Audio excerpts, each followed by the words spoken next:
వ్యాపారం అభివృద్ధి చెందాలి అంటే విఘ్నేశ్వరుడిని ఈ విధంగా పూజించాల్సిందే. హిందువులు ఎక్కువగా కొలిచే దేవుళ్లలో విఘ్నేశ్వరుడు కూడా ఒకరు. విఘ్నేశ్వరుడికి బుధవారం రోజు అంకితం చేయబడింది. రోజున విఘ్నేశ్వరుడిని అత్యంత భక్తి శ్రద్ధలతో పూజించడం వల్ల తప్పకుండా ఆయన అనుగ్రహం కలుగుతుందని చెబుతున్నారు. కాగా నవగ్రహాలలో బుద్ధుని జ్ఞానాన్ని, వ్యాపార అభివృద్ధిని ప్రసాదించే గ్రహం బుధుడు. బుద్ధునికి అది దేవుడు వినాయకుడు. అందుకే బుధవారం రోజు విఘ్నేశ్వరుణ్ణి పూజిస్తే వ్యాపారంలో అభివృద్ధి ఉంటుందని చెబుతున్నారు. బుధవారం రోజు చేసే కొన్ని రకాల పరిహారాలతో గణపతి అనుగ్రహం కలుగుతుందట, జ్ఞానం లభిస్తుందట, ముఖ్యంగా వ్యాపారంలో అఖండ విజయం పడుతుందట.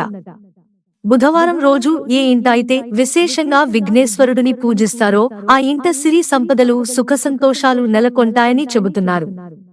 ప్రతి బుధవారం ఉదయాన భక్తి శ్రద్ధలతో పూజామందిరంలో గణేశుని ముందర గణేశ పంచరత్న స్తోత్రాన్ని పఠించాలట.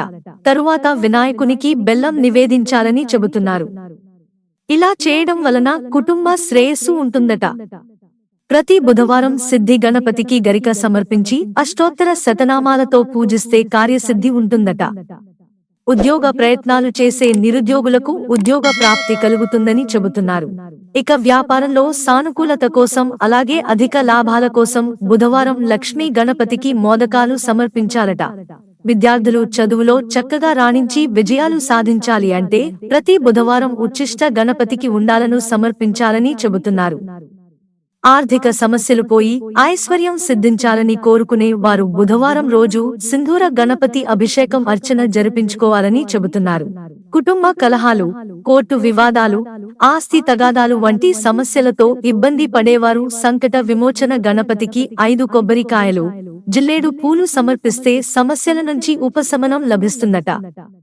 కుటుంబంలో భార్య భర్తల మధ్య కలహాలు, కుటుంబ సభ్యుల మధ్య వివాదాలు ఉంటే 11 బుధవారాలు వినాయకుని ఆలయంలో 11 ప్రదక్షిణలు చేసి బిల్వ దళాలు, కొబ్బరికాయ, అరటి పండ్లు వినాయకుడికి సమర్పిస్తే సమస్యలు తొలగిపోతాయని చెబుతున్నారు.